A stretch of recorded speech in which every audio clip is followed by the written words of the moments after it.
Merhaba sevgili takipçilerim. Miss Mutfak kanalıma hoş geldiniz.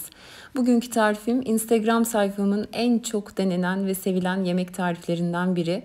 Yapımı bu kadar kolay olmasına rağmen inanın lezzeti de sunumu da ikramı da ayrı bir güzellikte. Kesinlikle tereddüt etmeden deneyebileceğiniz dört dörtlük bir tariftir. Şimdi tüm detaylarıyla yapımına geçiyorum.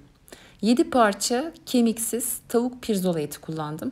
Tavuk etinin bu kısmı daha yumuşak ve lezzetli olduğu için tercih ettim. Ama arzu edenler tavuk göğsü de kullanabilir.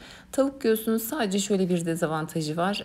Pişme esnasında birazcık dağılıp parçalanma ihtimali olabiliyor yağsız bir et olduğu için. Ama bu sizin için sorun olmayacaksa tavuk göğsüyle de gayet güzel bir şekilde yapılabilir. Tavuk etinin varsa siniri, yağı onları güzelce temizliyorum ve kuşbaşı şeklinde minik minik doğruyorum. Eğer tavuk göğsüyle yapacaksanız etlerinizi çok aşırı ufaltmayın ki pişme esnasında dediğim gibi dağılıp parçalanmasın. Şimdi tavama yarım çay bardağı kadar sıvı yağ ilave ediyorum. Ve yağ iyice kızdıktan sonra doğramış olduğum etleri ekledim. Etin rengi dönüp suyunu salana kadar karıştırdıktan sonra tencerenin kapağını kapatıyorum ve suyunun çekilmesini bekliyorum. Gördüğünüz gibi artık tamamıyla tavuk eti suyunu çekti, yağını da saldı ve artık pişmiş durumda. Bu aşamadan sonra diğer malzemeleri ekleyeceğim. 2 diş doğranmış sarımsak. Sarımsağı ilk başta atmadım çünkü pişmesine yakın eklediğinizde aromasını çok daha güzel bir şekilde veriyor. 1 tatlı kaşığı silme tuz, 1 tatlı kaşığı kırmızı tatlı toz biber, birer çay kaşığı kimyon ve kekik kullandım. Arzu ettiğiniz, sevdiğiniz baharatları da kullanabilirsiniz. Hemen karıştırıyorum ve artık pişirme işlemini sonlandırıyorum. Şimdi patateslerimi hazırlayacağım. 5 adet orta boy patates kullandım. Kullanacağım borcam 30 santim ebatındaydı. Sizler kalıbınızın büyüklüğüne göre patates miktarını arttırıp azaltabilirsiniz. Patateslerinizi ne kadar ince doğrarsanız yemeğinizin pişme süresi de ona göre kısalacaktır. Ben rendemin bu şekilde bir doğrayıcı bölümü var. Onu da ince ince doğradım. Bıçakla da çok ince bir şekilde kesebilirsiniz.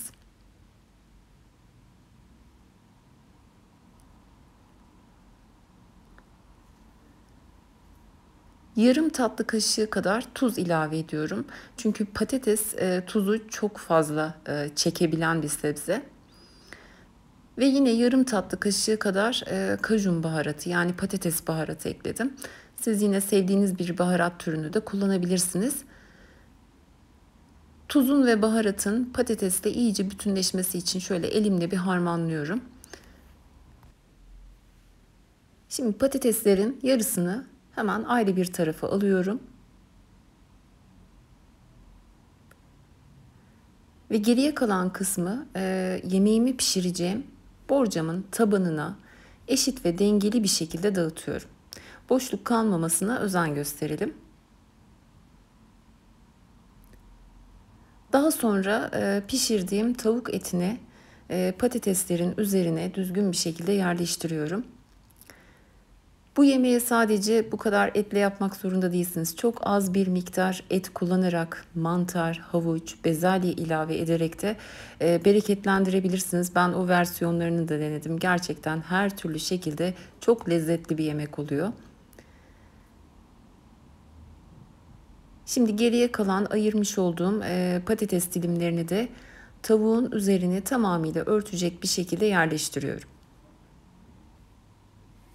Böylelikle tavuk eti iki patates katmanı arasında kurumadan gayet güzel bir şekilde yumuşacık pişmiş oluyor.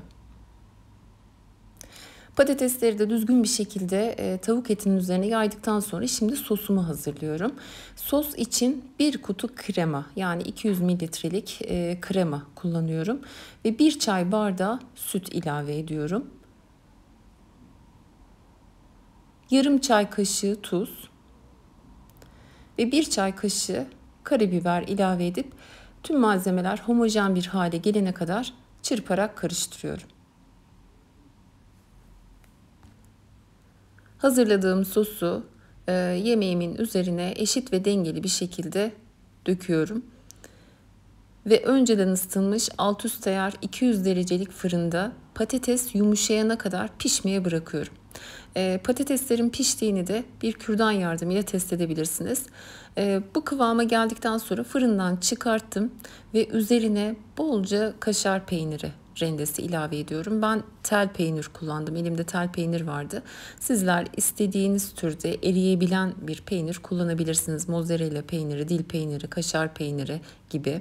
Hatta arzu etmezseniz peynir de kullanmayabilirsiniz. Bu haliyle bile gerçekten çok lezzetli olur. Ve şimdi sadece kaşar peyniri eriyip kızarana kadar tekrar 200 derecelik fırında pişmeye bıraktım. Ve şu an yemeğim servise hazır. Sizlere daha detaylı bir şekilde yakından göstermek istiyorum. Bu verdiğim ölçü 6-7 kişiliktir. Sizler kişi sayısına göre miktarı arttırıp azaltabilirsiniz. Hatta et miktarını azaltıp sebzelerle destekleyebilirsiniz. Evinizdeki imkanlara göre her türlü şekli uygulayabilirsiniz. Tıpkı bir börek gibi bütünlüğünü koruyarak servis tabağına alabileceğiniz hem görüntüsü hem ikramı hem de lezzeti gerçekten muhteşem bir tariftir. Mutlaka denemenizi tavsiye ediyorum. Deneyenlerin yorumlarını özellikle bekliyorum. Kanalımda buna benzer birçok et, köfte, ana yemek tarifi de mevcut. Onlara da bakıp fikir alabilirsiniz. Tarifimle ilgili sorularınız olursa bana yorumlar kısmından ulaşabilirsiniz. İnşallah daha güzel ve farklı tariflerle tekrar görüşmek dileğiyle sağlıcakla kalın.